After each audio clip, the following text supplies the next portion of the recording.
संकल्प आध्यात्मिक परिवार संचलित अदृष्टपर ब्रह्मविद्या निरूपण सोहळ्याच्या आजच्या स्मृतिस्थळ निरूपण या निरूपणाचा आजचा 11वा सत्र आपण घेतो आहोत।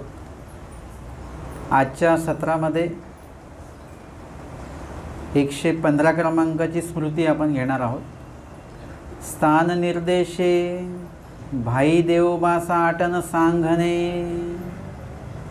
स्थान निर्देशे म्हणजे स्थान क्रमाने, जसं आमचे स्वामी जसे आटनादिक्रमे परिभ्रमण करत असताना स्वामींचा जो क्रम आहे एक तर त्या क्रमे किंवा तुम्ही ज्या दिशेने तुम्हाला जायचं आहे त्या दिशेला जी स्थानक्रमाने आलेली आहेत, म्हणजे तुम्ही इथून निघालात तर पहिले सिन्नर स्थान लागेल, पुढे खोपडी लागेल, मग संवत्सर लागेल, मग पुंतांबा लागेल, मग बेलापूर लागेल, मग डोमेग्राम लागेल, मध्ये आधी खोकर लागेल, मग भोकर लागेल, मग डोमेग्राम, मग टाकळी भान, मग नेवासा, असा तो क्रम ते त्या स्थान निर्देश क्रम आहेत।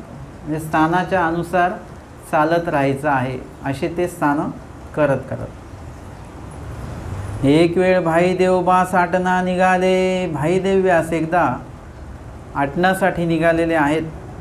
त्यावेळी भटोबासी म्हणितले आणि भटोबासांनी त्यांना विहित केलेलं आहे, बाई द्या तुवा स्थान निर्देशी आटन करावे।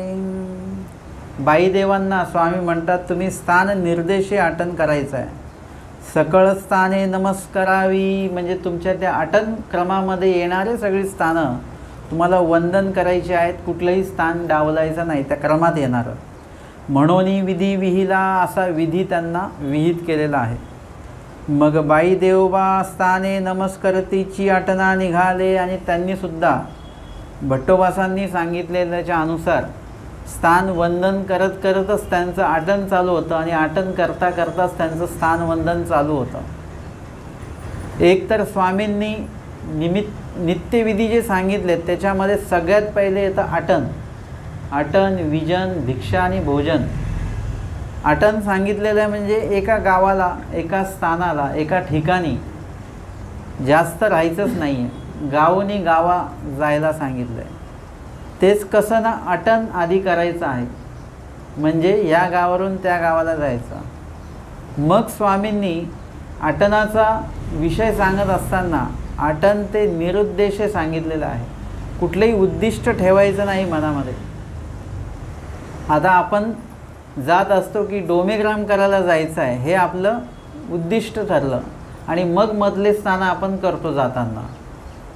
तसं आटनामध्ये तुमचं कुठलंच उद्दिष्ट नसलं पाहिजे। आटन ते निरुद्देशे, आटन याच्यासाठीच करायचं असतं की आपण एका ठिकाणी जर का बसून राहिलो तर परमेश्वर तिथे येतील का आपल्यासाठी? आपण काही निळभट्ट भांडारेकार नाही आहे की देव आपल्या घरी येतील आपल्याला न्यायला, अजिबात नाही। उलट आपणच देवाला कुठे भेटायला गेलो तर देव तिथून निघून जातील। जसं ते राजा स्वामींना भेटायला येणार आहे वेरूळहून आणि आमचे स्वामी आधीच निघून जातात, म्हणजे काही लोकांना परमेश्वर भेट देत नाही, त्यापैकी आपण एक आहोत। आपल्याला तर भेटायला येणार नाहीच, पण आपण जाणार त्या ठिकाणून स्वामी आधीच निघूनही जातील किंवा आपण गेल्यावर निघून जातील। म्हणजे आपण गेल्यानंतर तिथे केवळ अन्यवार्ता जर का केली तर मग काय होईल, तिथे असलेले परमेश्वर पण निघून जातील की बाबा इथे तर धर्मवार्ता होणार नाही आहे। म्हणजे आपला आटन कशासाठी आहे हा एक विषय समोर येतो की आटनादिक्रमे चालत असताना कदाचित स्वामी कुठल्या तरी कणवेच्या जीवाकारणे कुठेतरी आले असतील, गेले असतील, जात असतील, येत असतील, तर कदाचित आपली रस्त्यामध्ये भेट होईल। परमेश्वराला भेटण्याचा जो उद्दिष्ट आहे त्याच्यामध्ये आहे, बाकी निरुद्देश आहे, बाकी उद्दिष्ट कुठलं नाही आहे। उद्दिष्ट कुठलं नाही म्हणजे अध उद्दिष्ट नाही आहे, ऊर्ध्व उद्दिष्ट आहे। आपण तर मानव पंथामध्ये सगळ्या क्रियाच निर्हेतुक करतो, करायच्या असतात बरं का, करतो नाही, करायच्या असतात, पण आपण सगळ्या क्रिया या हेतुकच करत असतो। परंतु तो हेतू जर का ऊर्ध्व हेतू असेल तर तो हेतूमध्ये गणला जात नाही.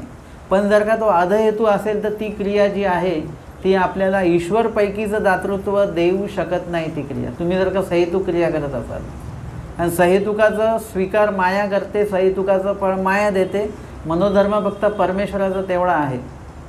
तुम्ही जर का म्हटले की माझं आजारपण चांगलं व्हावं म्हणून मी स्मरण करतो आहे, मग ते स्मरण तुमच्या आजारपणाच्या लेखी लागेल, तुमचं आजारपण नीट होईल, झालं. मोक्ष होण्याचा काही संबंधच नाही त्याच्यामध्ये.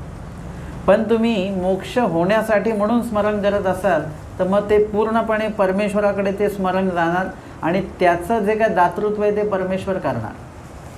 हे झालं निर्हेतुक क्रिया आणि सहेतुक क्रियेसंदर्भात आपण बघितलं. निर्हेतुक क्रियेमध्ये पण हेतू आहेच. परमेश्वर भेटावा हा हेतू आहे. तो हेतू निर्हेतुकमध्येच जातो, तो सहेतुकमध्ये येत नाही. जरी तुम्हाला परमेश्वर भेटावा हेतू आहे परंतु ऊर्ध्व हेतू आहे, त्याच्यात तुमचा म्हणजे तुम्ही त्याच्यामध्ये परमेश्वराच्या आज्ञेचं पालन करताय, ते सर्व निर्हेतुकमध्ये जातं. थोडक्यात देवाच्या आज्ञेचं पालन जेवढं काय आहे ते सगळं निर्हेतुक आणि देवाने न सांगितलेल्या गोष्टी जेवढ्या काय करतो ते सगळ्या सहेतुकमध्ये जमा होतात. मग आता गणित करा, आपण दिवसभरामध्ये देवाने सांगितलेले किती पाळतो आणि जीवाने सांगितलेले जे आलेले आहेत शाब्दिक किंवा शोक्तीचे जे काही विधी आहेत ते किती आपण पाळतो. याचं गणित आपणच आपलं करायचं. आपल्याला आपलं कळतं की आपण किती शोक्तीचे विधी करतो आहे आणि किती वचनोक्त विधी करतो आहोत.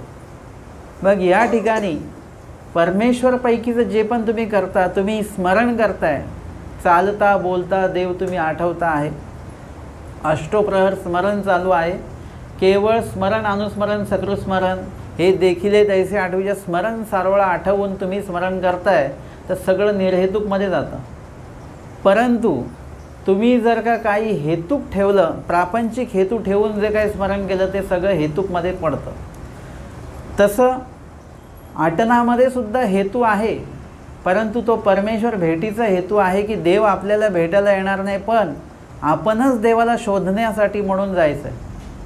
तुमचा हा जेव्हा शोध तुमचं चालणं चालणं चालणं होत राहील, त्या चालण्यामुळे तुमचे पाय थकतील, तुमचं शरीर कृश होणार आहे, कारण की तुम्ही वृक्षांना खाणार तेव्हा, मिष्टान्न नाही. अन्नसुद्धा कसं खायचं आहे ते अशाच पद्धतीचं आहे ज्याच्यात फोडणी तोडणीचं नाही आहे. मिष्टान्न म्हणजे गोड नाही आहे, तेलकट नाही आहे, आवडीचं नाही आहे. वृक्षान्न म्हणजे माहिती आहे कसं, नुसतीच भाकरी खाणं. तुम्ही खाऊ नाही शकत नुसती भाकरी. एका वेळेस तुम्ही खाऊ शकता नुसती भाकरी, पण कुठली अशी तव्यावरून तुमच्या ताटात आली ती नुसती भाकरी, नुसती चपाती खाऊन घ्या. गरम गरम असा भात वाढला म्हणजे तो खाऊन घ्या नुसताच. पण थंड भात, थंड भाकरी, थंड चपाती असं वाढलं तर ते वृक्षांना आपण ते नुसतं खाऊ शकत नाही. एक विशिष्ट वेळाने ते अन्न तोंडातल्या तोंडात फिरायला लागतं, तोंडातली लाळ संपून जाते, असं होऊन जातं. आणि नंतर एकदम कसं तरी होणार तुम्हाला, कारण तुम्हाला तिखट खायची पण सवय आहे. मग अशा ह्याच्यामध्ये आटनामध्ये असंही अन्न खायचं आहे, देहकृश होणार. असं होता होता सगळं जरी शरीर थकलं तरी मन मात्र त्या व्यक्तीचं थकत नाही, आटन करणाऱ्या व्यक्तीचं, की परमेश्वर मला कधी ना कधी भेटणार, कधी ना कधी भेटणार. हे त्यांच्या मनाचा जो काही जो तत्परता आहे, जे जीवितपणा आहे, जन्मजीवितता आपण काल बघितली, तो जिवंतपणा त्यांच्यामध्ये असतो. शरीर पूर्ण कृश झालेलं आहे पण चेहऱ्यावर तेज असणार आहे.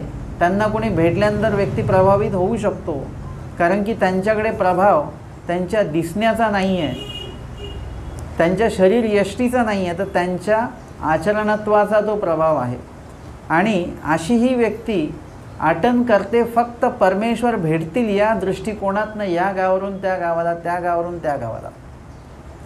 जसं आमचे स्वामी हे क्रमाने असं परिभ्रमण करत करत कनाशीपर्यंत पोचलेले आहेत. आणि तिकडे दादोस रिद्धपूरला गेलेत आणि त्यांनी श्रीप्रभूंना विचारलं निघताना की स्वामी कुठे भेट देतील. ते म्हणे जा मेली कानड भालूगावला, तिकडे भेटतील तुला. आता हे काही तिथून निघून डायरेक्ट कानड भालेगावला आले नाहीत, ते अनेकांच्याकडे गेले. अर्थातच खूप लोकांना त्यांनी गोळा केलं स्वामींच्या भेटीसाठी म्हणून, आणि सादाईचा वगैरे खूप लोक स्वामींच्या भेटीसाठी म्हणून 7-8 लोक ते आलेली आहेत. यांना गोळा करेपर्यंत ते कानड बालूगावला पोहोचले तर तिकडे स्वामी नव्हते. कुठे गेले स्वामी? तर स्वामी पुढच्या गावाला गेले. हे पुढच्या गावाला गेले, तिथे गेल्यानंतर पोहोचेपर्यंत ते म्हणजे स्वामी कुठे आहेत? ते म्हणजे पुढच्या गावाला गेले. म्हणजे चौकशी केली तिथे गावामध्ये, हा म्हणे अमके स्वामी, हा ते पुढच्या गावाला गेले. असं करत करत वाघळीला पोचले लोक. मागच्या गावाला कळलं की स्वामी वाघळीला गेले कालच, हे लगेच निघाले. वाघळीला पोचत नाही तर तिथे कळलं की स्वामी अजून पुढे गेले, कनाशीला गेले. आता हे लोक काय झालं, थकले. म्हणजे आता काय करायचं, म्हणजे त्यांच्या लक्षात आलं की देवाला काही आपल्याला भेट द्यायची दिसत नाही आहे. भेट द्यायची असती तर देव थांबले असते. म्हणजे एक प्रकारे ह्यांचं आटनच झालं. हे आटन कसं आहे, स्वामींना भेटण्याच्या दृष्टिकोनातनं गावोनी गावा बदलत आहेत, परंतु याच्यामध्ये उद्दिष्ट जे आहे ते इतर कुठलंच नाही, फक्त देवाला भेटायचं आहे. वाघळीला कळलं की देव पुढे गेले, आता परत तोच खेळ चालू होणार. परत पुढच्या गावाला गेलं कनाशीला की परत स्वामी भडगावला गेलेले कळणार. भडगावला कळलं की परत भडगावपर्यंत पोचलं की परत स्वामी पाचोऱ्याला गेलेत असं कळणार. म्हणजे देवाची आणि आपली काय भेट होणार नाही. मग त्यावेळेला आमच्या महादाईचा आणि दादोस हे काय करतात, निश्चय करतात, आता देव भेटतील तेव्हा देवाचं चरणोदक हेच पाणी, तोपर्यंत पाणी प्यायचं नाही, आणि स्वामींचं उच्चिष्ट प्रसाद हेच भोजन, तोपर्यंत भोजन करायचं नाही. म्हणजे जर का आमचे स्वामी 8 दिवस त्यांना भेटले नाही तर 8 दिवस ते पाणी पिणार नाहीत, असा निश्चय त्यांनी केला.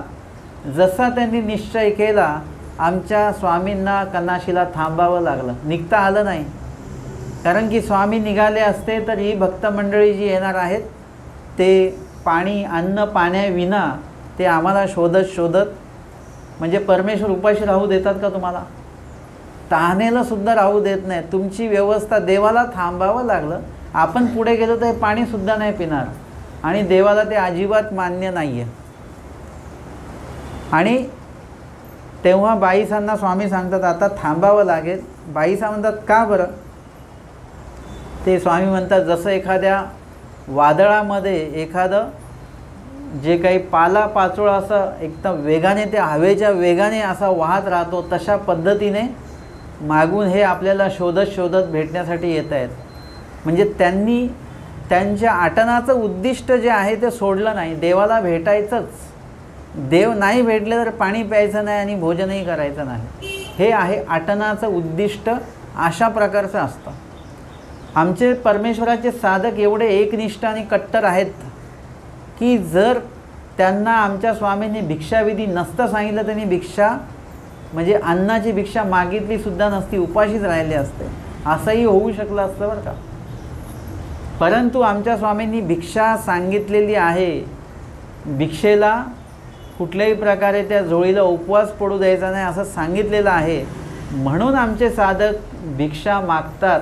स्वामींनी सांगितलं आहे केवळ म्हणून, नाही तर तीसुद्धा काळजी नसती त्यांना.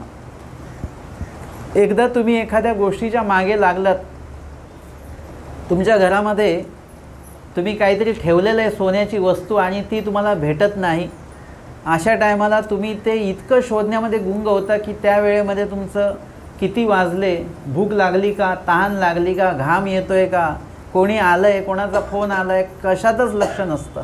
केवळ उद्दिष्ट तेच असतं की ती वस्तू शोधायची आहे. आम्हाला सोनं शोधायचंच नाही आहे, आम्हाला सोनं व्हायचं आहे. त्यासाठी आम्हाला काय शोधावं लागेल? आपल्याला जर का सोनं व्हायचं असेल तर परीस शोधावा लागेल. तो परीस म्हणजे परमेश्वर आपण शोधतो आहोत. तो शोधत असताना फक्त देवाने सांगितलं म्हणून भिक्षा मागायची, 2 घास पोटात टाकायचे, कारण देवाने आमच्या उपवास सांगितलेला नाही आहे, उपवास करू नये. त्रसोनेदी जे सांगितलेलं आहे, स्वभाव मात्रे, स्वभावाला मात्रा देऊन वर्तायला सांगितलेलं आहे. किती जेवायचं, किती झोपायचं, सगळे नियम लावून दिलेले आहेत देवाने.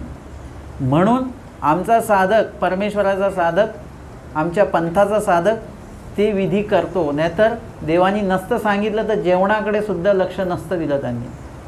आमच्या स्वामींनी सगळ्या गोष्टी बॅलन्स केलेल्या आहेत. वृत्ती अधीन न व्हावे, स्थिती अधीन न व्हावे. अधिकारापेक्षा अधिक आचार करायचा नाही. आणि अधिकारापेक्षा कमी पण आचार करायचा नाही, बॅलन्स ठेवायचा बरोबर. तर तुमची मनस्थिती, तुमची वस्तुस्थिती जी काय आहे ती बरोबर शांतता तुमची राहील. जर का तुम्ही अधिकारापेक्षा अधिक आचार केला तर तुम्ही बेचैन होऊन जाणार. तुम्ही तुमच्या क्षमतेपेक्षा जास्त खाल्लं तर काय होतं? त्रास होतो. तुम्हाला म्हटलं हे घ्या तूप, 1 वाटीभर तूप दिलं, तुम्ही पिता का तेवढं? तुम्ही 5, 6, 10 चमचे तूप घ्याल, त्यात 15 चमचे घ्याल, पण अख्खी वाटी तुम्ही पिऊ शकत नाही.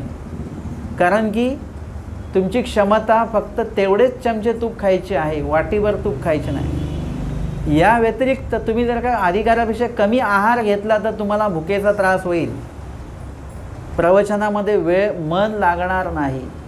तुम्ही जर का व्यवस्थित भोजन झालं असेल तर तुम्ही प्रवचनामध्ये स्वस्थतेने बसू शकता, निरूपणामध्ये तुम्ही स्वस्थतेने बसू शकता. म्हणून या सगळे नियमावली देवाने देऊन ठेवलेली आहे. आणि मग हे सगळं करत असताना, आटन करत असताना, देवाला शोधत असताना नुसतं आटनच करायचं का? या गावावरून त्या गावाला त्या नुसतं चालतच राहायचं का? नाही. मध्ये विजन पण सांगितलं, आटन विजन. नित्यविधीमध्ये दुसऱ्या नंबरला विजन येतं. विजन म्हणजे आटनामध्ये तुम्हाला विजनसुद्धा करायचं आहे, नुसतं बसून नाही. तर 24 तास विजन झालं पाहिजे आणि 24 तास विजन होतं. आटन विजन. मग नुसतं चालतच राहायचं आणि नुसतं शास्त्रच घोकत राहायचं का? न भोजन म्हणजे भिक्षा पण मागायची. देवाने तो पण विधी विहित केला तुमच्या स्वभावाला नियंत्रित ठेवण्यासाठी. स्वभावाला तुमच्या जे काही पालन पोषण तुम्हाला करायचं आहे स्वभावाचं, त्याचं पण नियोजन देवाने करून ठेवलं. आटन विजन भिक्षा आणि भोजनसुद्धा करायचं आहे, नुसतं चालत राहायचं नाही, त्यालासुद्धा वेळ द्यायचा आहे. निद्रा म्हणजे झोपसुद्धा घ्यायची आहे. प्रसाद सेवासुद्धा करायची आहे, म्हणजे विशेष वंदनसुद्धा करायचे आहेत. आणि सोबत नामस्मरणसुद्धा सांगितलेलं आहे. हे 7 नित्यविधी आम्हाला सांगून ठेवले. आटन विजन भिक्षा भोजन निद्रा प्रसाद सेवा आणि स्मरण. मग हे सगळं करत असताना आम्हाला इतर कुठलाही हेतू त्या आटनामध्ये आमचा नसला पाहिजे, देवाला सोडून. तुम्ही यामध्ये मार्गक्रमाने सुद्धा आटन करू शकता, की तुम्ही ज्या रस्त्याने चालले त्या रस्त्याला स्थानं नाही आहेत, पण त्या रस्त्याला मार्ग आहेत. तर त्या प्रत्येक मार्गाची भेटी घ्यायची, त्या मार्गातल्या साधू संतांना दंडवत करायचं, भेटकाळ विधी करायचा, अधिकाऱ्यांना भेटायचा, काही तिथे पोथीचा अवसर असेल तर तो ऐकायचा. आणि मग पुढच्या आटनक्रमाच्या पुढच्या टप्प्यामध्ये चालत असताना परत आश्रम लागला तर तो टाळायचा नाही, आश्रमात जायचं. हे मार्गक्रमाने आटन, मार्गनिर्देशी आटन झालं. हे भटोबासांनी स्थान निर्देशी आटन सांगितलेलं आहे. त्यानंतर पुढे आपण हा विषय अजून विस्तृत बघणार आहोत, की यामध्ये आपल्यांना आपलंसुद्धा कधीकधी आटन असतं. म्हणजे मामाजी त्याला हरण्याटन बोलतात. म्हणजे हरणाचं कसं असतं, एकदम वेगामध्ये. आजकाल आपलं हरण्याटनच असतं. आधीचं आपलं कासवाटन असायचं. म्हणजे आता आपण स्थानाला जायचं म्हणजे बस पकडायची इथून आणि मग त्या अमक्या ठिकाणी जाळीच्या देवाला जायचं आणि तिथे मुक्काम करायचा, स्मरण करायचं, शांतपणे स्थानं करायची. असं ते स्थानवंदन तेव्हा असायचं. आता आपण एकदम रात्री निघायचं, पटापट तिथे डोमेग्रामला पोहोचलं, पटापट स्नानं केली की लगेच निघायचं, थांबायचं नाही, स्मरण करायचं नाही, काय नाही. स्मरण केलं तर 5 गाड्या पटापट ओढायच्या, कारण पुढचे स्नानं करायचे आहेत. हे कसं आहे, एकदम वेगामध्ये आटन आहे. चला हे पण ठीक आहे, तुम्ही वेळात वेळ काढून हे करतायत. परंतु खूपदा असं असतं की स्थानवंदन करून येत असताना मध्येच आपल्याला आठवतं की इकडे नाशिकला आपले नातलग राहतात बरं का, मग आपण हळूच तिकडे निघून जातो. असं होतं ना, नगरला कोणतरी ओळखीचे राहतात, मग तिथून मग आपण त्यांच्याकडे जाऊया. तुम्ही त्यांच्याकडे आलेला आहात आणि मग तुम्ही स्थानवंदन करायला आलं तर चालतं, पण तुम्ही स्नान करायला आलात आणि मग तुम्ही त्यांच्याकडे चाललेलं तर चालत नाही. आता हे लोकांना पटेना हे असं. त्यांना असं वाटलं हे काय सांगतात, आमचे नातलग आहेत तर आम्हाला भेटून जावंच लागेल. मग कोणीतरी काय केलं, शक्कल लढवली आणि त्यांनी तुमच्या डोक्यात टाकलं की तुम्ही जेव्हा स्थानवंदन करून येता त्यावेळेस डायरेक्ट स्वतःच्या घरी यायचं असतं बरं का. तुम्ही दुसऱ्याच्या घरी गेले की पुण्य त्याच्याकडे जातं. मी जेव्हा पहिल्यांदा ऐकलं म्हटलं हे तर खूपच छान आहे. आपण काहीतरी पाप करून यायचं आणि दुसऱ्याच्या घरी जायचं म्हणजे सगळं पाप त्याच्याकडे जाणार, असं असतं का? नाही. कर्म हे आपल्या जीव स्वरूपावर जी अविद्या आहे ना, त्या अविद्येवर ते कर्म येतात. ते तुम्हाला भोगल्याशिवाय नासत नाही. असं कोणाच्या घरी गेलं की लगेच त्याला ते कर्म पार्सल होतात. असं थोडीच आहे की भाजी बाजारातनं आणली आणि कोणाच्या तरी घरी गेले आणि त्यांनाही 2 तुम्ही कारले देऊन टाकले, घ्या बरं आम्ही बाजारातनं आणलं, असं नाही चालत. ते कर्म आपलं आपल्यालाच राहतं. तुम्ही कोणालाही संकल्प सोडला की आज मी जे भांडण केलं ते कृष्णार्पण, तर काही ते भांडण, ते कर्म जे लागलेत ते काही मिटणार नाही, ते भोगावेच लागणार तुम्हाला. तर हे कोणीतरी डोक्यात घातलं, त्यांनी चांगल्या उद्दिष्टानेच घातलं, पण लोक एकदम धरून बसले त्या गोष्टी. त्या उपदेशी लोकांकडे जायला तयार नाही. स्नान करताना आता कोणी उपदेशी म्हटले की आम्ही तुमच्या, बाबा किती लोक आहात तुम्ही, आम्ही एवढे लोक, मग आम्ही तुमच्या भोजनाची, आमचं मंडळ तुमच्या भोजनाची व्यवस्था करेल. मग उपदेश नाही, त्यांच्या घरी नाही जायचं, म्हणजे सगळं पुण्य त्यांना जाईल. मुळात म्हणजे स्थानवंदन केल्याने पुण्य लागतं, हाच मोठी शोकांतिक आहे आमची. स्थानवंदन केल्याने पुण्य लागत नाही. पुण्य लागलं तर देवता भोगवणार आहे. स्थानवंदन केल्याने योग्यता होते, कारण ते देवाने विहित केलेलं आहे ना स्थानवंदन. मग देवाचा विधी पाळल्याने पुण्य कसं लागेल तुम्हाला? देवाचा विधी पाळल्याने गोमटा लागेल, योग्यता लागेल, अधिकार लागेल. म्हणजे सुरुवातच इथून चुकीची होते आहे. अर्थात मला असं वाटलं हे सांगू नये, लोकांना राहू दे या भ्रमात, परंतु लोक चुकीचं हे करायला लागले. माझं म्हणणं असं आहे की खरं माहिती करून घ्या. म्हणजे उगाच त्या मुलाला सांगायचं की बाबा हे खा नाही तर बागुल बाबा येईल. आता असं झालं की तो मुलगा त्या भीतीने खायला लागला, पण मोठा झाल्यानंतर पण तो पोरगा बाहेर जायला भियायचा, बागुल बुवा आहे बाहेर. अरे बाबा आता तू मोठा झाला, 20, 25, 30 वर्ष झाला, आता बागुल बुवा असतो का? आता तर कळलं पाहिजे ना बागुल बुवा नसतो. परंतु ज्ञानच नाही घेतल्यामुळे बागुल बुवा हा डोक्यात राहिला. माझं म्हणणं असं आहे की आता ह्या भीत्या घालायची गरज नाही मुलांना. बागुल बुवा येईल आणि हे येईल. मुलांना स्पष्ट सांगायचं बाबा हे खाल्लं तर याच्याने एवढं प्रोटीन मिळेल, एवढी एनर्जी मिळेल, एवढं अमकं मिळेल, एवढं तमकं मिळेल, हे त्यांना सांगा. आता त्यांना भीती घालून ते खाऊ घालू नका, त्यांना त्याचं महत्त्व पटवून ते खाऊ घाला. तसं धर्माचरण करताना भीतीदायक हे करून त्यांना धर्म सांगूच नका. जे खरं आहे ते स्पष्ट समोर ठेवा आणि धर्म त्यांना सांगा. कारण की तुम्ही जे खरं म्हणून जे प्रमाण देणार ते ईश्वराच्या श्रीमुखीचं प्रमाण आहे आणि त्याचा स्पर्श जर का त्या व्यक्तीला झाला तर नक्कीच तो बदलणार. जसे ते पारधी लोक बदलले तसे. म्हणजे हा जो एक भाग आहे तो सुद्धा लक्षात घेतला पाहिजे की आपण जेव्हा स्थानवंदन करून येतो त्यावेळी कुणाच्या घरी का जाऊ नये, नातलगांच्या घरी जाऊच नये. का जाऊ नये? ते त्यांना जे पुण्य मिळतं का गोमटं मिळतं ते कुठल्या अर्थाने म्हटलेलं आहे की तुम्ही आला डोमेग्राम करून, आत्ता तुम्ही डोमेग्राम वंदन केलं, आज सगळं वंदन केलं, तुम्ही जेवलात आणि जेवल्यानंतर परत तुम्ही तिथे 1 तास स्मरण केलं चांगलं आणि 2 वाजता दुपारी निघालात. तुमच्या डोक्यामध्ये काय आता? गुंफा आहे, शिन्नस्थळी आहे, भांडेभेदन स्थान आहे, महावाक्य निरूपण स्थान आहे, देवद्रोणी आहे, पंचगंगा आहे, राजमठ, उंच मठ, सगळं डोक्यामध्ये भरलं आहे तुमच्या आहे.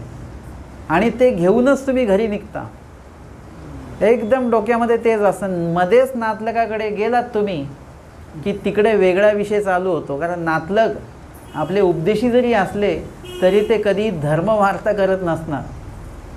धर्मवार्ता करणारे नातलग खूप कमी असतात बरं का. शोधा तुमचे कोणी धर्मवार्ता करणारे नातलग आहेत का. तुम्ही त्यांच्या घरी गेले की कधी आले कधी गेले, अमकं टमकं, जेवून जा, असं जा, त्याच्यामध्येच सगळा वेळ जातो आणि पूर्ण तुम्ही प्रापंचिक होऊन जाता.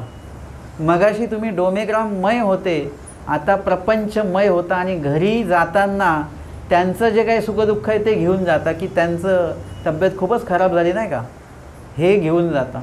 तुम्हाला आता हे विसरून जाता की भटोबासांची तब्येत बिघडली होती, पोट दुखत होतं, हे तुम्ही विसरून गेले.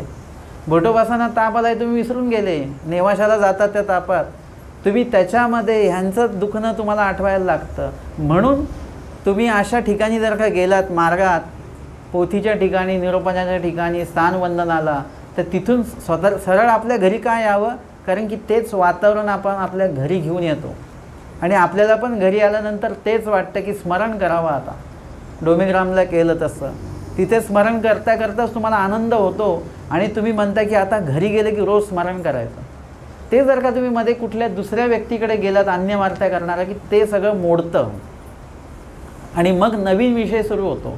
म्हणून कोणाच्या घरी जायचं नसतं, सरळ आपल्या घरी यायचं असतं. हे सुद्धा एक प्रकारचं आटन आहे. तुम्हीसुद्धा आटन करता की तुम्ही स्थानवंदनासाठी तुम्ही गाडी काढता आणि त्या क्रमाने तुम्ही स्थानवंदन करता. आता ते स्थानवंदन करताना मनामध्ये एकच भाव पाहिजे की मला देव भेटला पाहिजे. आपण कधीच स्थानवंदनाला जातो तेव्हा कधीच आपण असं उद्दिष्ट ठेवतो का? सांगा मला, खरंच सांगा की देव भेटले पाहिजेत म्हणून आपण स्थानवंदन करायला चाललो आहे. आपण पहिलेच सांगतो मला विंडो सीट भेटली पाहिजे बरं का. आणि तुम्हाला देव भेटला नाही तरी चालतो, पण त्या प्रवासात तुम्हाला आनंद असतो, मला खिडकीची सीट भेटली बरं का, मला खिडकीची सीट भेटली, याचाच आनंद असतो आपल्याला. याच्यातच देव भेटल्यासारखा असतो. त्याच्यानंतर बस थांबल्यानंतर सगळ्यात आधी मला खाली उतरायचं आहे, हा एक भाग सगळ्यांच्या डोक्यात असतो. सगळ्यात आधी मलाच डोकं ठेवायचं आहे, मलाच विडा ठेवायचा आहे. सगळं हे स्वतःलाच त्याच्यामध्ये असतं तर असतंच.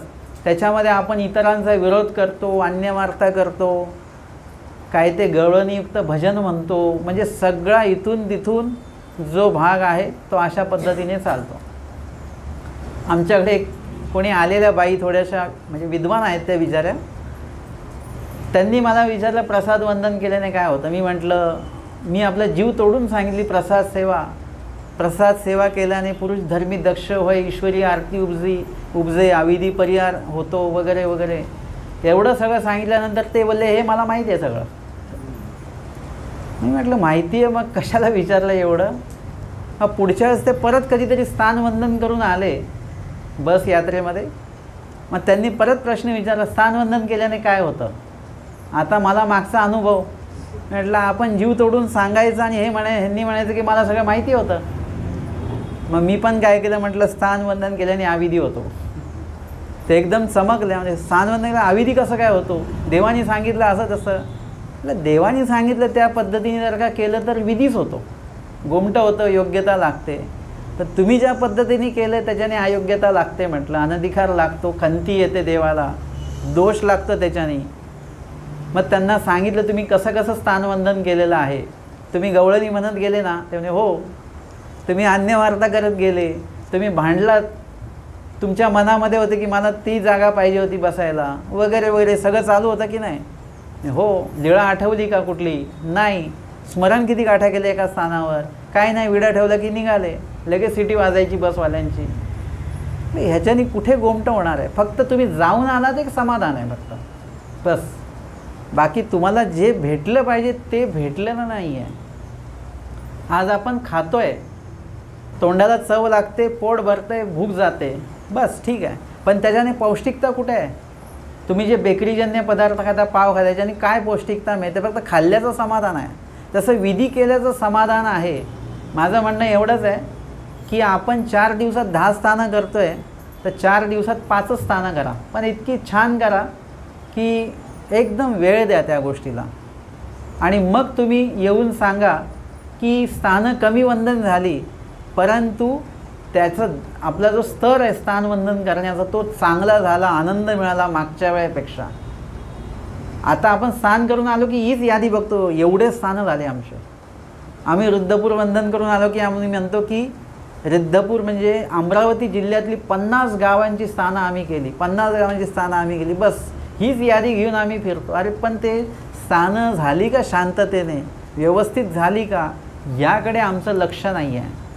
विषय आपला विषयाला आजच्या स्मृतीला धरूनच चालू आहे. आटन करायचं आहे पण स्थान निर्देश आहे. आत्ता आम्हाला 2च प्रकारचे आटनं आहेत आत्ता, की एक तर तुम्ही स्थान निर्देश आटन करू शकता किंवा मार्ग निर्देश आटन करू शकता. मार्गाला भेटी द्यायच्या. लॉकडाऊनच्या काळामध्ये किंवा काही दुष्काळा काळामध्ये आपण असं करत असतो की गाडी करून ते क्रमाने स्थानं मार्ग घेतो आणि तिकडे काही दातृत्व करतो, भेटी घेतो त्यांच्या. आता जेव्हा तुम्ही अनुसरता त्या टायमाला त्यावेळेला तुम्हाला देव भेटावा हेच एक उद्दिष्ट असलं पाहिजे. आपण मार्गात जायचं तिथे पण त्याच्यासाठीच किती धर्मवार्ता चालते आणि तिथे देवाचं अवस्थान आहे, त्या वेळेला आम्ही तिथे पाहिजे. आपण त्याच वेळेला नसतो. आपण काय करतो, 11 वाजता मार्गात पोचायचं, 12 वाजता आरती होते, 12:30ला आपली पंगत विधी वगैरे केला की सगळं आटपून 2 वाजता आपण तिथून गाडी लगेच आपली काढतो, पुढच्या स्थानाला जायचं आहे. आणि तिथे 2:30ला बेल होते पोथीची. 2:30 ते 3 नामस्मरण चालतं तिथे. सगळे मिळून मार्गातले सगळे मिळून स्मरण करतायत. अशा ठिकाणी तुम्ही जर का स्मरण केलं तर किती मोठी योग्यता तिथे आपल्याला लागेल, स्मरण साधेल आपल्याला. आणि 3 वाजता पोथी चालू होते, 3 ते 4, आणि तुम्ही भोजन साधता, आरती साधता, परंतु पोथी साधत नाही. तुम्ही म्हणता आमच्या डोक्याहून जाते ती पोथी. जाऊ दे डोक्याहून, पण ती पोथी जर का तुमच्या डोक्याला स्पर्श होऊन गेली तरी पावित्र्य आहे त्याच्यामध्ये. आमचे स्वामी असेच त्या सालबर्डीच्या वनात असेच निघून जायचे. त्या झाडांशी बोलत होते का देव? पण निघून जायचे आणि त्या झाडांना, जेवढ्या झाडांना स्पर्श व्हायचा त्यांना सगळ्यांना सुखानंद मिळायचा, किंवा त्यांना संबंधदान दिलेलं आहे स्वामींनी. संबंधदानाचं फळ त्यांना मिळणार, मनुष्यदेह त्यांना मिळणार आहे. नुसतं देवाचा असा स्पर्शसुद्धा असा उपयोगाचा जातो. आणि म्हणून आपण उद्दिष्ट आपलं, कुठेही तुम्ही जेव्हा गाडी यात्रेमध्ये तुम्ही नाव टाकाल तेव्हा देव भेटले पाहिजे या उद्दिष्टाने नाव टाका. त्याच्यानंतर परमेश्वर भेटले पाहिजे ही उत्कटता मनामध्ये तुमच्यामध्ये आणा. आर्तता, तोची व्हावा तोची भेटावा, हे आलंच पाहिजे. नाही तर नुसतं पैसे भरून स्थान म्हणजे फिरून येण्यासारखं, ट्रिप केल्यासारखं नका करू. तुम्ही एवढे पैसे भरतायत, तुम्ही एवढा वेळ काढताय, मग एवढं सगळं करताय, मग त्या स्थानवंदनाच्या प्रक्रियेमध्ये पण क्वालिटी आणा. आपण काय बोलतो, बस चांगली पाहिजे बरं का, मागच्या वेळेसारखी नको, AC पाहिजे, सगळं एवढं सगळं क्वालिटी आहे आपल्यामध्ये. सुपाऱ्या चांगल्या पाहिजेत, नारळ चांगले पाहिजे, पानं ताजी पाहिजेत, सगळं चांगलं आहे. फक्त स्थान वंदनाची जी प्रक्रिया आहे ना, तिथे आपण, जे मुख्य प्रक्रिया, तिथेच आपण कमी पडतो. ते स्थान वंदन देवाने सांगितलं त्या उद्दिष्टाने आपण स्थान वंदन करत नाही. त्या ठिकाणी देव भेटण्याचा उद्दिष्ट आपलं नसतं, कधीच नसतं. पांचाळेश्वरला जाणारे सगळे लोक काय म्हणतात, आम्हाला आरती भेटली पाहिजे, उटी आणि आरती भेटली पाहिजे, बस. कोणीच म्हणत नाही की तिथे दत्तात्रय प्रभू येतात तर ते भेटले पाहिजेत, असं कोणीच म्हणत नाही. किती चांगली संधी आहे, तिथे दत्तात्रय प्रभू रोज येतात. मग आपण जर का पांचाळेश्वरला गेलो तर आपलं काय म्हटलं पाहिजे, आपण दत्तात्रय प्रभू मला भेटले पाहिजेत, कुठल्याही वेशात भेटे ना का, पण भेटले पाहिजेत, मला कुठेतरी जाणवलं पाहिजे ते. पण कुणीही दत्तात्रय प्रभूंना भेटायच्या उद्देशाने जातच नाही, कुणीच म्हणत नाही असं. सगळेजण म्हणतात बाबा उटी उपार आणि आरती भेटली पाहिजे बरं का. सगळे त्या उद्दिष्टाने जातात. आपल्याला ना आरती नाही भेटली तरी चालेल, दत्तात्रय प्रभू भेटले पाहिजे. आरती उपहार तर रोजच भेटतात आपल्याला, रोजच तिथपर्यंत त्यावेळेला आपण बरोबर पोचतो. परंतु देव भेटतात अशा वेळेला आपण पोचत नाही, की आपण ज्या वेळेला पोचतो त्या टायमाला आपल्याला देव भेटत नाहीत.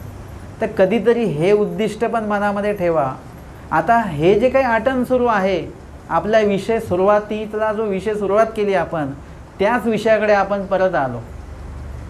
आपण स्थानवंदनाला जाताना उटी आणि आरती याच्यामध्ये अडकू नका. देव भेटले पाहिजे आणि स्मरण सतत चालू ठेवा. अन्यवार्ता होणार नाही, तुमचं बाजूच्या व्यक्तीशी भांडण होणार नाही, पूर्ण यात्रेतल्या लोकांशी वाद होणार नाहीत, आणि तुम्हाला कितीही गैरसोय झाली तरी तुम्हाला त्याच्याबद्दल काहीही वाटणार नाही. तुम्हाला चहा प्यायची सवय आहे, तुम्ही आता हे करता की डोमेग्रामला चाललो आहे, किती स्थानं आहेत, पाण्यामध्ये किती आहेत, बाहेर किती आहेत, मग पाण्यातले वंदन करायला नाही भेटणार, त्यांची लीळा काय आहे, बाहेरच्या स्थानाची लीळा काय, हे लक्षात ठेवून चला. तुम्हाला चहा बी काहीच आठवणार नाही. तुम्हाला हे असेल कधी डोमेग्रामला पोचतो. आमच्या स्वामींनी भटोबासांना पाठवलं कुठे, रिद्धपूर गेले, एक एक दिवस मोजत होते. मला तर म्हणजे असं ते उत्कट होते की मी तर म्हणेल की एका दिवसाला कितीतरी वेळा ते दिवस मोजत असतील, किती दिवस झाले, अजून देवाने बोलवलं नाही.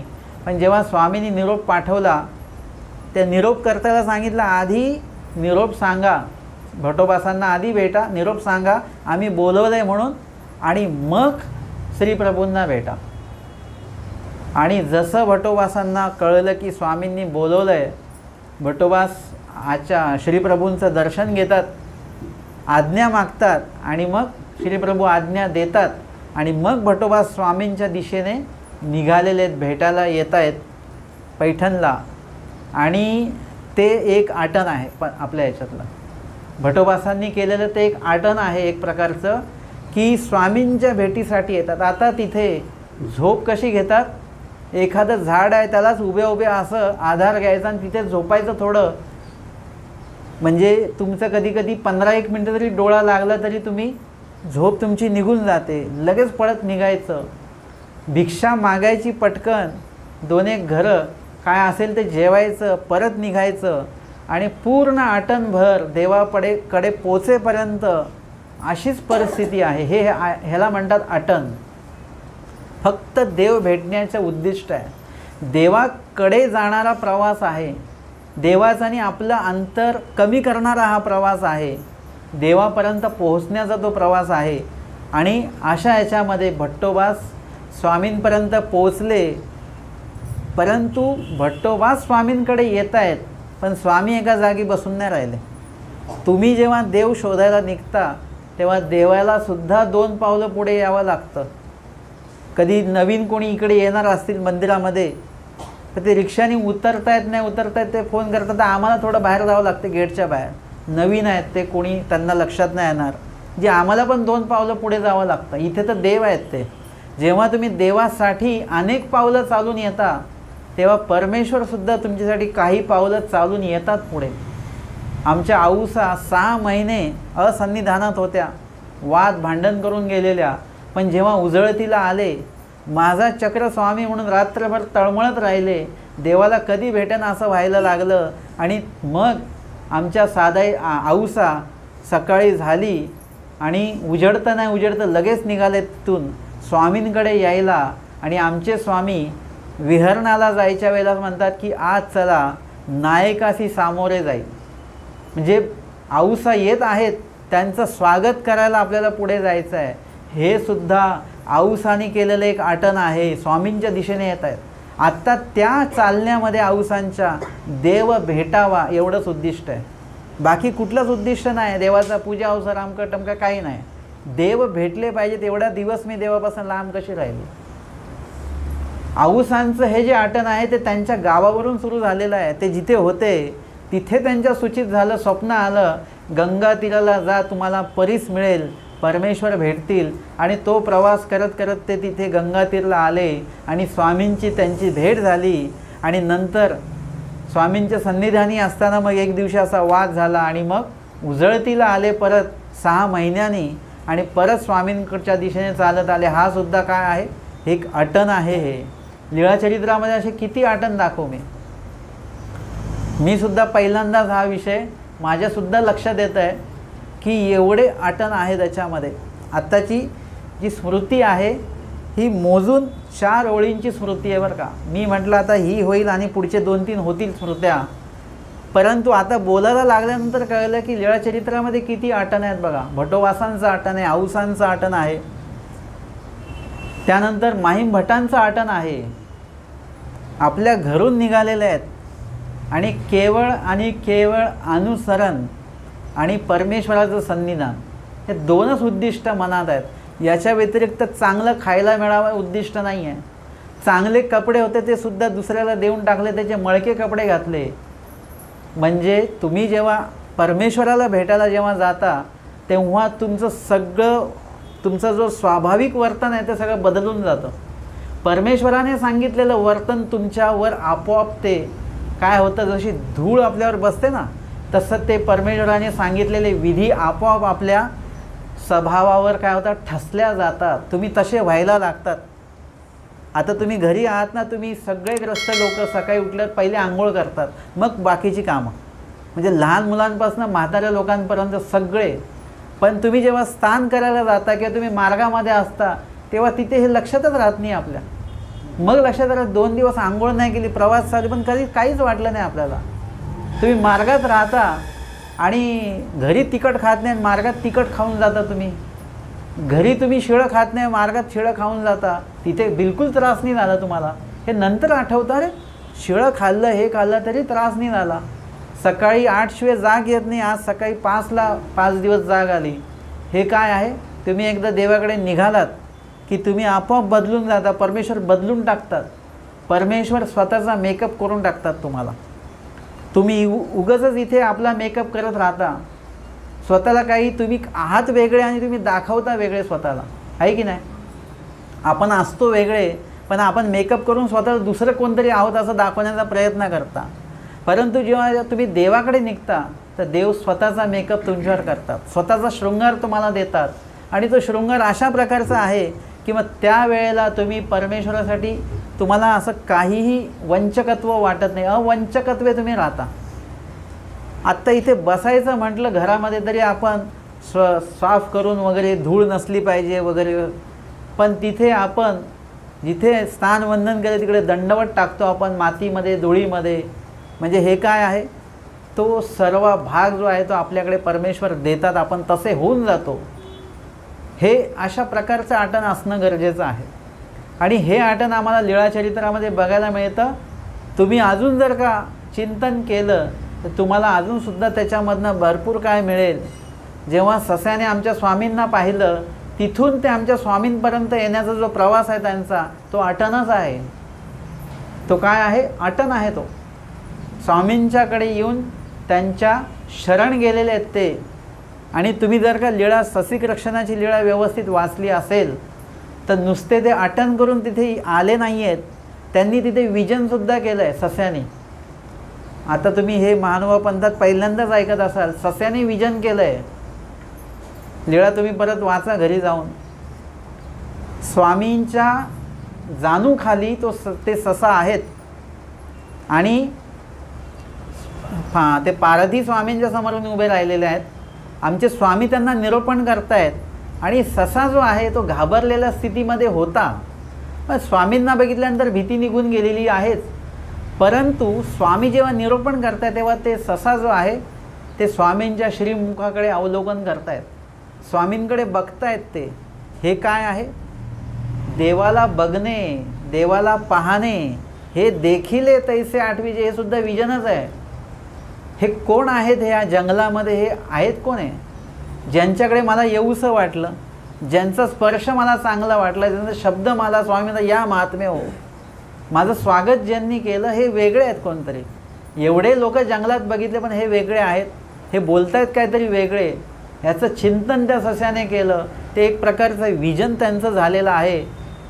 स्वामींची भाषा कळते त्यांना. स्वामींना जा महात्म्य हो, या महात्म्य हो, म्हणजे त्यांना स्वामींची भाषा कळते आहे. अजूनपर्यंत आम्हाला स्वामींची भाषा कळली नाही. सशाला कळली, डांगरेशांना कळली, त्या वाघिणीला पण कळली. आधी डरकाळी फोडली तिने, परंतु स्वामी म्हणतात घे बाबा तुझी पिल्लं, ती पण शांत राहिली. या सगळ्या लोकांना भाषा कळाली देवाची. जे आपण बेडकाची लीळा बघितली त्यांचंसुद्धा आटन आहे. किती महत्त्वाचं आटन आहे बेडकाचं. रोज यायचं, मठाबाहेर काढलं, गावाबाहेर काढलं, गावाच्या वेशीबाहेर काढलं, नदीच्या पलीकडे नेऊन सोडलं, तरी ते आटन करत स्वामींना भेटायला. उद्दिष्ट काय आहे? पूजाअवसर काळाला पोहोचायचं. पूजाअवसर काळाला पोहोचलंच पाहिजे.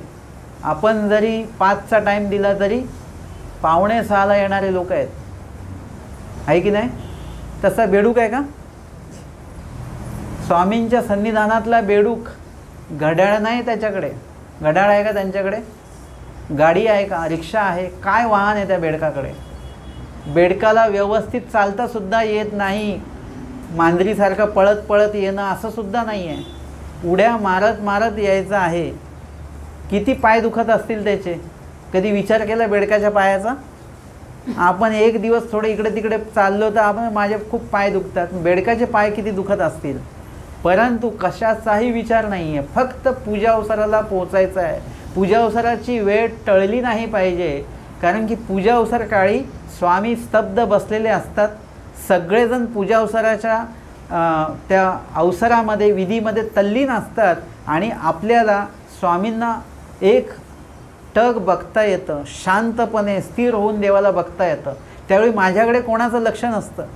एरवी बेडकाकडे लक्ष गेले की लगेच बेडकाला हकलल्या जातं की नाही, पण सगळेजण का पोथीच ऐकतायत. अशा वेळेला जर का त्या ठिकाणी सगळेजण देवाकडे बघतायत, त्यावेळी बेडकाकडे कोण बघेल का? कोणीच बघणार नाही. त्यावेळी बेडकाला बरोबर स्वामींचं दर्शन होईल, स्वामींना बघता येईल. म्हणून 4 ते 5 दिवस सतत त्या बेडकाने अटन केलेलं आहे आणि स्वामींपर्यंत तो पोचलेला आहे. खूप प्रयत्न केले गेले की बाबा त्यांना स्वामींपासून लांब टाकायचं, हे आले नाही पाहिजेत किंवा येतात का बघू, आणि बरोबर तो बेडूक जो आहे तो बरोबर स्वामींच्या पूजा अवसराला पोचायचा. हे सुद्धा एक आटन आहे, परमेश्वराला भेटण्याचं आटन.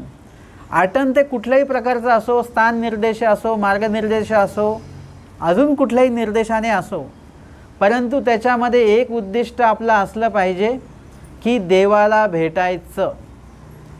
तुम्ही पदार्थ कुठलेही खा, कधीही खा, नाश्ता म्हणून खा, जेवण म्हणून खा, नाहीतर संध्याकाळचं जेवण म्हणून खा, फराळ म्हणून खा, उद्दिष्ट एकच असतं की पोट भरलं पाहिजे.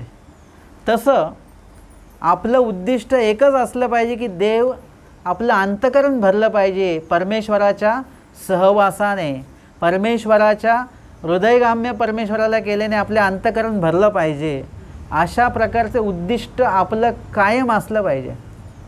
तुम्ही कुठे पोथीला चाललात का, तिथे सुद्धा की तिथे पोथीच्या निमित्ताने देव येणार असतील, येत असतील, आले असतील, आपण तिथे जाऊ, स्मरण करू, कदाचित त्यावेळेला तरी देव आपल्याला बघतील. तिथे आपण स्थानाला जाऊया, कदाचित तिथे लीळा आठवल्याने वगैरे देव तिथे आलेले असतील कुठल्या कन्वेच्या जीवा कारणे, तर त्या ठिकाणी देव आपल्याला बघतील, त्या निमित्ताने तरी बघतील.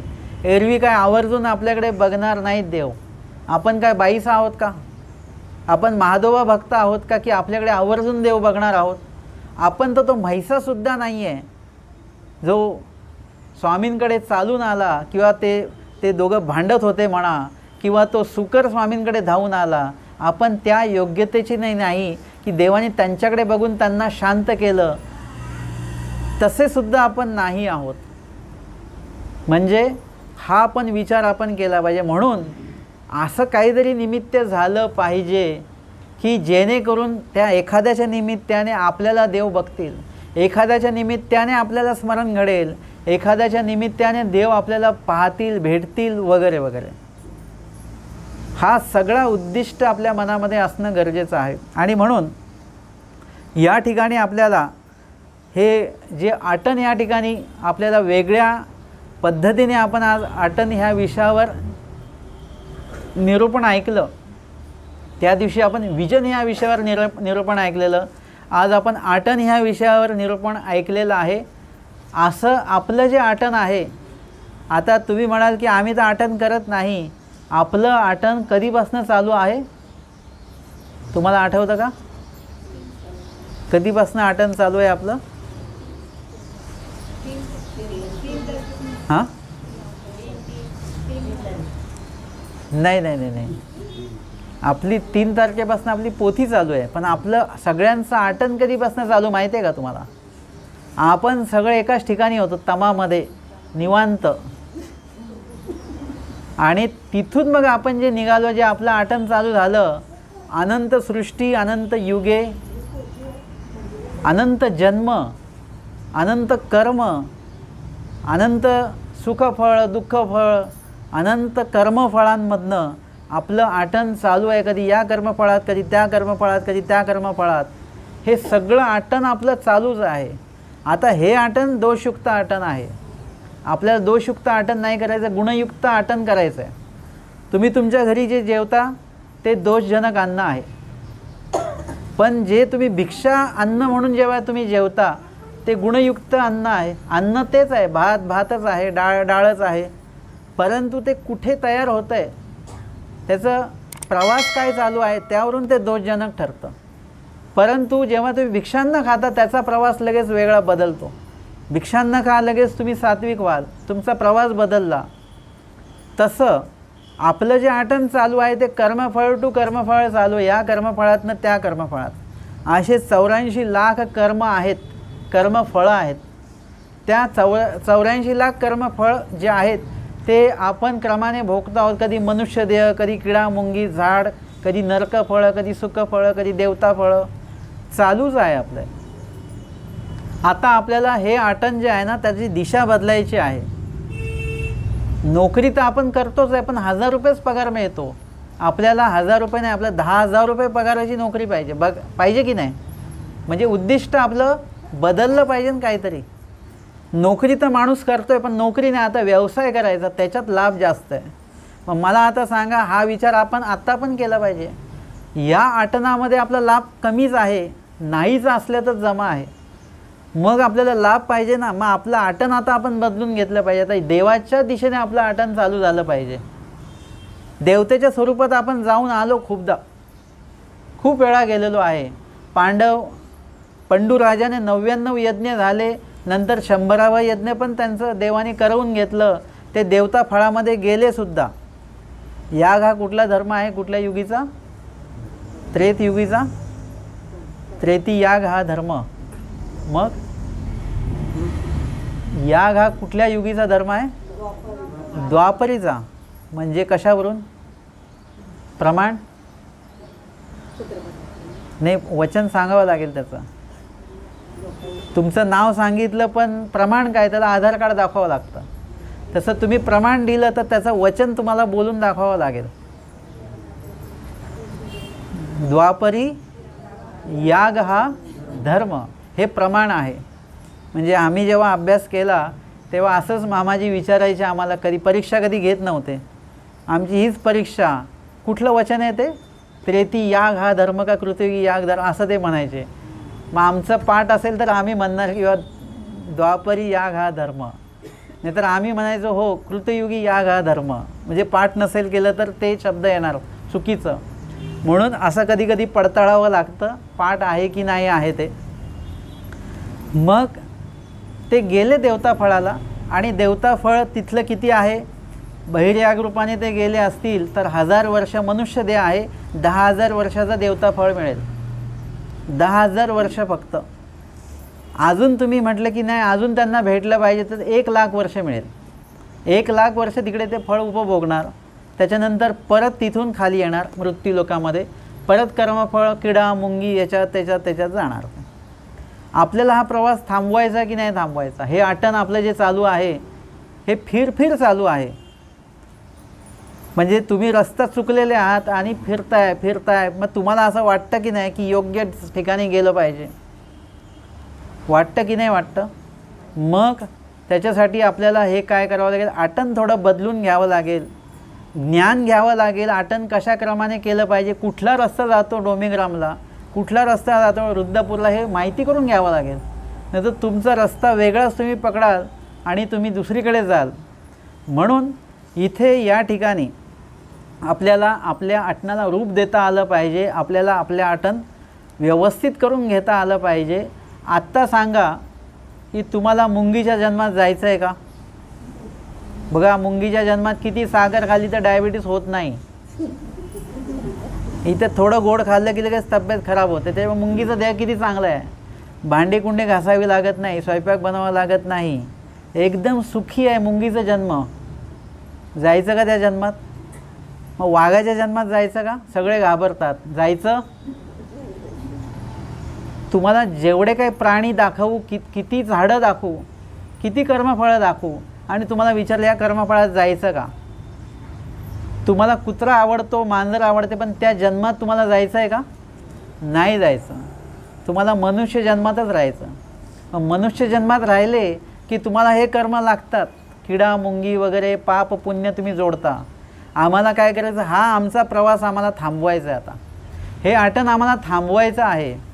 कारण आमचं आटनच त्या पद्धतीने चालू आहे की मुलगा झाला पाहिजे, मग त्याचं शिक्षण झालं पाहिजे, मग त्याला नोकरी लागली पाहिजे, मग त्याचं लग्न झालं पाहिजे, मग नातू झाला पाहिजे, मग त्याचं संगोपन झालं पाहिजे, मग त्याच्यानंतर मग हे सगळं आमचं वैचारिक आटन चालू आहे.